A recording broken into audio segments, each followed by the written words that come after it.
Hey, my name is Todd Harris, and I'm a nurse. I live here in Arizona, and I work at a hospital. I've been in healthcare for over 20 years, a nurse for 6, and have a pretty good idea of what our healthcare system, as a patient and as a nurse looks like. And so I was just thinking I was gonna make a few videos and kind of get the word out, or get it off my mind and out into the internets and wider public conversation. I think mainly I'll probably talk about the intersection of capitalism and healthcare. That's what I kind of know about. That's what I'm interested in. It's a big problem. Every person, nurse, doctor, patient, just regular old person on the street, doesn't have a very high regard of our healthcare system. They might, love their doctor for saving them, and they might like, the individuals that they have to deal with, but as a whole, it's pretty. They just don't like, or they have a lot of criticisms of the healthcare system, and I want to address those, and probably just speak for a lot of people, I think, and mostly speaking for people in healthcare. I guess I can only speak for myself, but you know what I mean. Jiminy Christmas, this rock is hot. Holy smokes. It's still over 100 degrees in Tucson every day in mid-September. And, but anyway, so I guess this is just kind of an introduction video. Introducing other videos that I'm going to start posting, talking about the problems with healthcare and, like I said, the intersection of healthcare and profit or capitalism. A few things: we're the only first world country that still has a for-profit, not universal healthcare system. The reason for that is because there is so much money to be made. Trillions and billions and millions and trillions and trillions and billions of dollars. I just had heart surgery a year ago, and the first bill was just kind of a preliminary. I don't even know what kind of bill it was, but it was for $1.5 million. Now, that's not what I paid. That's not what my insurance paid. But there was a piece of paper that said that my surgery and my 4 or 5 day hospital stay was going to be $1.5 million. And I ended up paying maybe $15,000 in the end, and my insurance paid maybe $150,000, which is a lot of money. It was an open heart surgery, and I've had my second of those since I've been here on the earth.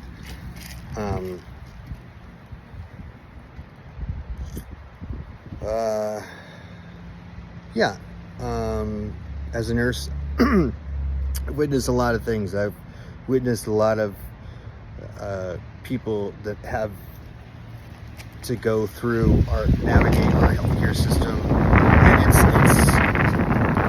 unnavigable by design. It's not a mistake. It is very self-aware, like any other forms of sales and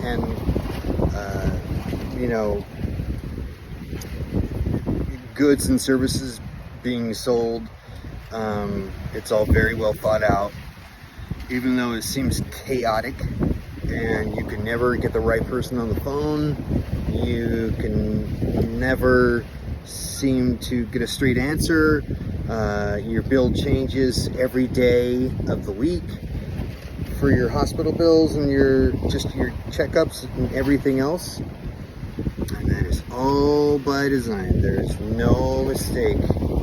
Make no mistake that it is on purpose, and it is to confuse you, to get the most money out of you possible, and to make sure that they can continue doing what there's no hitches, there's no breaks in time where they can stop profiting. You know, you're always going to need another test, and for the most part, your doctors get to decide what kind of care you get. But it's there's a lot of superfluous, and there's been lawsuits and fines from companies. One in particular, I'm gonna name drop in these videos. I don't really give a shit. I'm not gonna talk. Obviously, I'm not gonna talk shit about the place I work, because I have to put food on the table, and maybe someday I will. I don't know, but for my own benefit, for my own safety, I'm just not. But there was a company I worked for called UHS, Universal Health Services, and they were fined the biggest fine in the healthcare industry up to that time, which was 4 or 5 years ago. So it's probably been, it's probably increased, and there's probably been bigger fines from bigger hospital systems. This is a big hospital system. They have hundreds of facilities. They provide a lot of different products, and they were fined about 400 million, I think was the final number. And it was for keeping patients longer. They mainly deal with psychiatric care inpatient. That's the majority of their hospitals, and they were fined for keeping psych patients longer than clinically necessary. Now, I would assume that the doctors were aware of that, if not responsible. So this isn't just a management problem. This isn't just a CEO, shareholder, executive problem, although those are the main, those jobs or positions I just listed are the main culprits in the theft, what I'll call theft of our money and our resources. But doctors are involved, and they, not just doctors, but lower management people. There's a lot of people making money, myself included, off of healthcare. Now, in proportion, I make a lot less than the people at the top of the ladder make, although I make a lot more than, say, your dietary, your housekeeping, environmental services. But in general, there's just so much money in healthcare, and so people get very, very rich off of it. And back to UHS. So they got a big fine. I think between 200 and 400 million. And this was not just in the U.S. This is actually, it's Canada. Some of it's Canada establishments. So whatever that may mean. Canada has universal health care. They're a first world country with universal health care. We're the only one that's not, so it's going to be easy to distinguish. But they were gone. They went to court because patients or advocates or somebody sued them, for keeping patients longer than they needed, longer than was clinical necessary. And so they paid a huge fine. It was the biggest that a healthcare industry or a conglomerate, corporation has ever paid. And ironically, right after that, COVID happened, and they got, I think, twice what they paid out. So like 400, if they got 200, they got 400 million in COVID loans that they didn't end up having to pay back. So, as far as the government's culpability in the problem, they are very fucking culpable, and they are a huge part of the problem. Huge. I try to call my local representatives and senators, and I suggest everyone do that to bring up issues that are important to them. I have brought up, many healthcare issues, and usually it's just leaving a message. But, they are elected officials, are they have a lot of influence on what goes on in healthcare. Just politicians and people with money. Doesn't take a genius to figure that one out. Those are the two, groups of people that are making the most money. And, not making the most money, having the most influence on the industry at large. I don't know why it's at large. It's been running around for too long, unchecked, unbound, and we need to do something about it. I'd like to do something about it, and I think other people would like to see a change, and maybe that's something we can do in the future and now, because change is only going to happen if the corporations are forced to change. They don't want to give up money. They're like any other healthcare corporations are like any other corporation. There's no difference. In fact, in nursing school, we were instructed, and it became part of our practice, just as you would draw blood in a certain way. You wouldn't draw blood with a turkey baster, and you wouldn't call a patient a patient. We were supposed to use the term clients, and that speaks to the sales and the goods and services for money, interaction, exchange. Healthcare is no different than a Walmart or Amazon. It's and practitioners are salespeople. We're also salespeople. We are skilled and acknowledged in our practice of medicine. Nurses don't practice medicine. We practice nursing, but we do a lot of the same things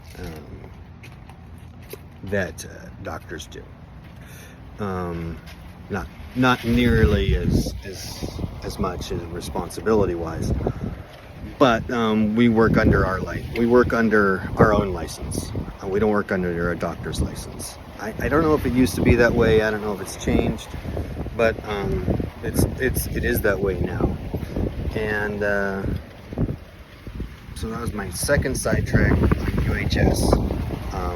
Back to UHS. They got all this COVID money they didn't have to pay back, so I'm sure they just paid their fine with that COVID money, and then the rest of the $200 million, they didn't give it to us nurses, because I am actually currently in a lawsuit with UHS for our unpaid COVID wages. They were going to pay us a whole whopping extra $150 a shift if we picked up extra during the COVID pandemic. They never did. They have been fighting us for years, and they'll keep fighting us.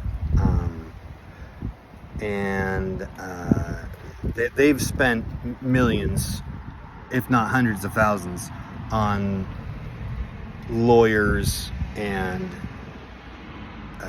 I know this because I'm in contact, and I'm friends of a brother-in-law of our lawyer in that lawsuit, so I know a little bit about it. And UHS has spent hundreds of thousands, if not millions, at this point, whereas they owed us 10 or 12 people in the lawsuit, maybe $10,000 to $25,000, if that, in promised wages, contracted wages, and they didn't pay, but they'd rather pay the lawyers all the money, I would guess, because they don't want to set a precedent. They don't want to do in the future.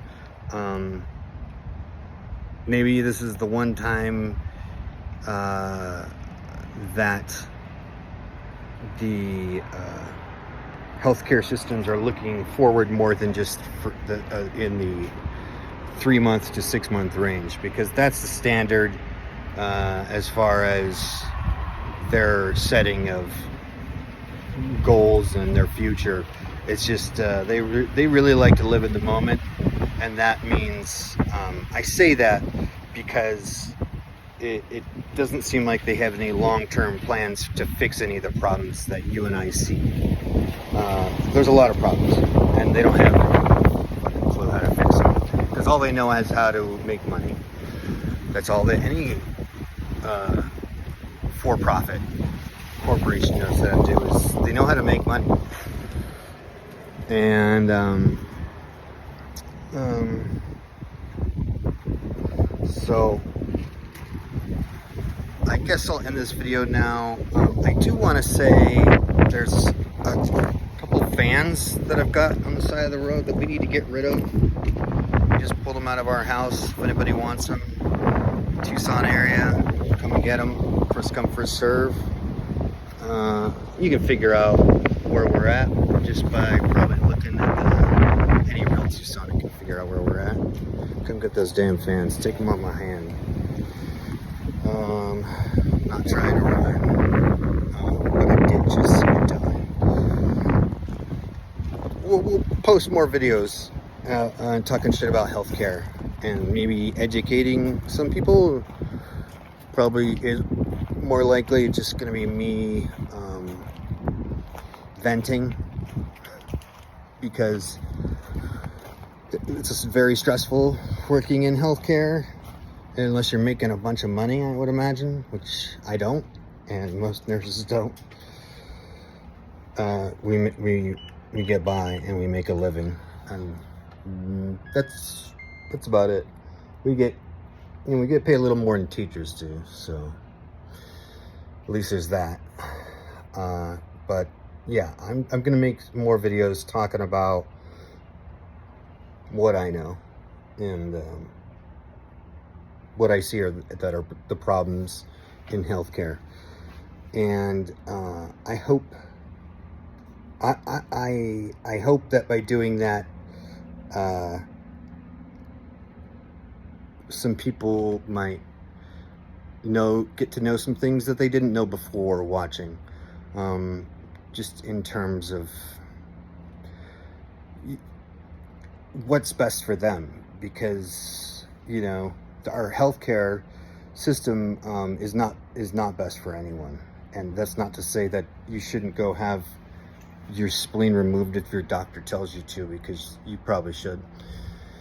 I had a aortic valve removed in my heart that was pretty necessary to my functioning of being alive, and I did it without hesitation when they said I needed to, and it was very, very expensive, and don't want to do it again, but I probably will have to. I want to talk to I want to throw this out into the general content arena. A lot of content, a lot of good content, and this is something that isn't talked about enough and should be talked about more. And hey, tune in, turn on, drop out.